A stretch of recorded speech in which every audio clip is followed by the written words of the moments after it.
Vamos agora abordar os teoremas de reciprocidade. O princípio dos trabalhos virtuais pode ser usado para formular dois teoremas que são muito importantes e muito úteis na análise de estruturas elásticas lineares. Esses teoremas são chamados os teoremas de reciprocidade. E a gente vai entender esse termo um pouco mais à frente. Para isso, então, vamos considerar duas soluções completas, que eu vou chamar aqui de A e B. Então, aqui nós temos um sistema A na esquerda e na direita o sistema B. E esse sistema eles são chamados completos porque cada um deles vai satisfazer as condições de equilíbrio, as equações de equilíbrio e também as condições de compatibilidade. O sistema A ele vai ser composto por um conjunto de forças Fzão A. Fzão A são forças externas, como, por exemplo, essa força P aqui, né, que está aplicada no ponto I. E Fzinho A são forças internas, que são os esforços que vão se desenvolver ao longo da seção transversal e ao longo do comprimento dessa barra. Exemplos aqui de Fzinho são os esforços normais, os momentos fletores, esforços cortantes e, se for o caso, também esforços, momentos de torção. E no sistema A, esse conjunto de forças Fzão A, Fzinho A, vai estar associado a uma configuração Dzão A, Dzinho A. Dzão A vão ser os deslocamentos medidos na estrutura e Dzinho A as deformações. Um exemplo aqui, né, nessa estrutura, no sistema A, Dzão A, por exemplo, pode ser a rotação no ponto J. Ponto J é esse ponto aqui na extremidade esquerda.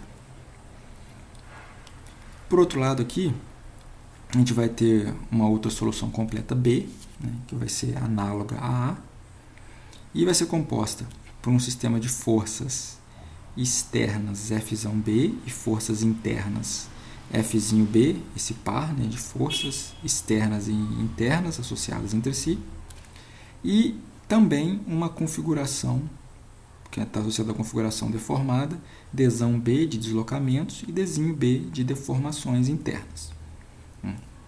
Exemplos aqui de forças externas Fzão B no sistema B é esse momento, né, que está aplicado nesse ponto, no ponto J, na extremidade esquerda. E um exemplo de Dzão B aqui é o deslocamento que é medido no ponto I, que está no meio desse vão, como está indicado aqui. Nós podemos usar, então, o princípio dos trabalhos virtuais e aplicá-lo a esses dois sistemas de duas formas. Na primeira, a gente considera o sistema A como um sistema real, de forças reais, e o sistema B como um sistema virtual. E, no outro caso, nós fazemos ao contrário. Consideramos o sistema A como um sistema virtual e o sistema B como sistema real. Nesse caso aqui, combinando esses dois sistemas, nós podemos escrever essas duas equações que aparecem aqui embaixo. Então, observe o somatório das forças externas em A multiplicadas pelos deslocamentos internos em B vai ser igual à integral das forças internas que aparecem no sistema A multiplicado pelas deformações que aparecem no sistema B. Observem que aqui nós podemos, por exemplo, considerar o sistema A como sistema real e o sistema B como sistema virtual. E observem aqui, FA, forças externas em A, pode ser, por exemplo, Nesse caso aqui vai ser essa força concentrada P, que vai ser multiplicado pelo deslocamento ΔB. Observem aqui que a força e o deslocamento são da mesma natureza. Então, nós temos aqui uma força e o deslocamento aparece na mesma direção da força. Então, nós podemos, com isso, calcular um trabalho virtual. E as forças internas são as forças internas que vão surgir em A pelas deformações que vão aparecer em B. Já no outro caso agora, nós consideramos o sistema B como sistema real e o sistema A como sistema virtual. Então, nós temos as forças externas em B, multiplicadas pelos deslocamentos em A, considerados virtuais, vão ser igual ao produto das forças internas em B pelos deslocamentos em A. Nesse caso aqui, nós vamos considerar a força externa em B como o momento, aplicado aqui no ponto J, na extremidade esquerda. Esse momento vai ser multiplicado pelo deslocamento θJ, que aparece no sistema A. Observem que também são da mesma natureza, né? Aqui nós temos uma força momento, força generalizada momento, e aqui nós temos um deslocamento angular. Então, com isso a gente pode determinar, são da mesma natureza, nós podemos determinar o trabalho virtual. E esse produto vai ser igual às forças internas que aparecem em B, esforços normais, momentos fletores, esforços cortantes, pelos deslocamentos, pelas deformações que aparecem no sistema A. Bem, vamos então expandir essa conta, né? essa expressão. Se a estrutura tiver um comportamento elástico linear, aqui é importante ressaltar isso, né? Então, o lado direito da primeira equação, nós vamos trabalhar com essa equação aqui,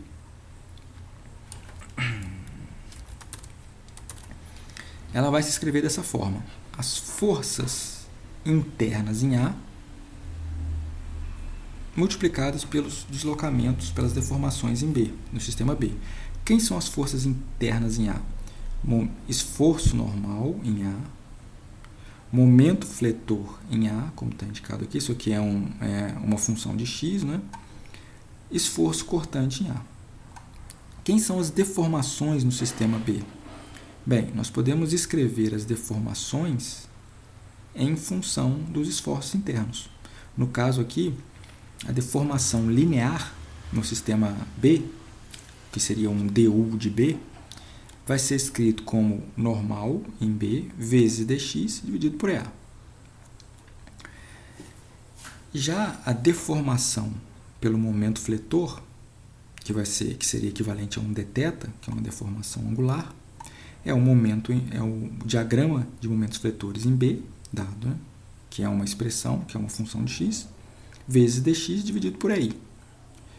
E no caso do dH, que é a deformação vertical pelo esforço cortante, é dado por Qc, o cortante de B, que é uma função de x, dividido por GA vezes dx. Agora nós vamos observar o que acontece com a segunda equação. A segunda equação é essa aqui, que está indicada aqui. Forças em B, forças externas em B com os deslocamentos externos em A, é a integral das forças internas em B com as deformações em A. Então, ela aparece escrita aqui. As forças internas em B pelos deslocamentos, pelas deformações em A, nós vamos fazer. As forças internas em B são o normal em B, normal no sistema B, momento fletor no sistema B e esforço cortante no sistema B. Quem são as deformações no sistema A? A deformação por esforço normal é o diagrama de esforços normais em A, NA, dividido pelo módulo da cidade e a área, vezes dx. Deformação angular no sistema A, dθ de A, é MA sobre EI vezes dx. E a deformação por esforço cortante no sistema A, Qc, Q de A, GA dx. O que a gente observa aqui é que tanto o lado direito da primeira equação quanto o lado direito da segunda equação, eles são iguais e vão equivaler a essa expressão que está indicada aqui nessa última linha. Tanto a integral das forças internas em B com as deformações em A vão ser iguais à integral das forças internas em A com produto com as deformações em B.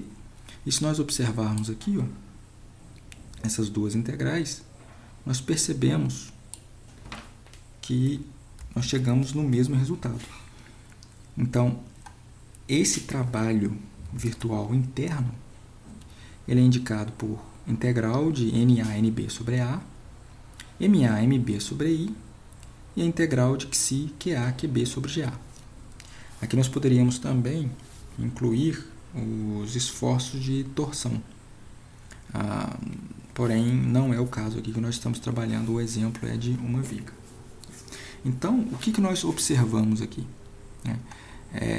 O resultado da primeira equação e da segunda equação são os mesmos.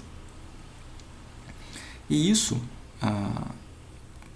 pode ser enunciado como o teorema de Bethe. O teorema de Bethe diz que se uma estrutura linear elástica é submetida a dois sistemas independentes de forças, o trabalho realizado pelas forças generalizadas do primeiro sistema, que é o sistema A, com os correspondentes deslocamentos generalizados do segundo sistema, que é o sistema B, ele vai ser igual ao trabalho realizado pelas forças generalizadas do segundo sistema com os correspondentes deslocamentos generalizados do primeiro sistema. Ou seja, nós podemos escrever ou enunciar esse teorema como essa expressão que está indicada aqui. Observem que o somatório das forças no sistema A com o trabalho realizado com as forças do sistema A e os deslocamentos do sistema B é igual ao trabalho realizado pelas forças do sistema B com os deslocamentos do sistema A. Um caso particular do teorema de Bethe é o chamado teorema de Maxwell, que é quando as soluções completas elas são constituídas de forças generalizadas unitárias ou, de maneira alternativa, elas são constituídas de deslocamentos generalizados unitários. E aqui está indicado o teorema de Maxwell para as forças unitárias. Ele pode ser enunciado da seguinte forma. Em uma estrutura linear elástica, o deslocamento generalizado no ponto J, que é esse que está indicado aqui, o deslocamento generalizado no ponto J, provocado por uma força generalizada unitária atuando no ponto I, é igual ao deslocamento generalizado no ponto I, provocado por uma força generalizada atuando no ponto J. Muito bem, nós podemos traduzir esse enunciado através dessa equação. E o que nós temos aqui é o seguinte: se as forças forem unitárias, como estão indicadas aqui, nós temos essa força concentrada aplicada no ponto I, é uma força unitária. Ela vai resultar no ponto J em um deslocamento angular, que nós damos o nome aqui de θ. E observem agora que no sistema B, nós aplicamos em J uma força que tem a mesma natureza do deslocamento, que é um momento unitário, e esse momento unitário ele vai gerar no ponto I, que é esse ponto no meio do vão, um deslocamento linear, que nós vamos chamar de θB. Então, observem, a força concentrada no ponto I gera um deslocamento angular θ no ponto J. O momento unitário M aplicado no ponto J gera um deslocamento linear no ponto I. que o teorema de Maxwell das forças unitárias informa para a gente? Que o deslocamento θ em J no sistema A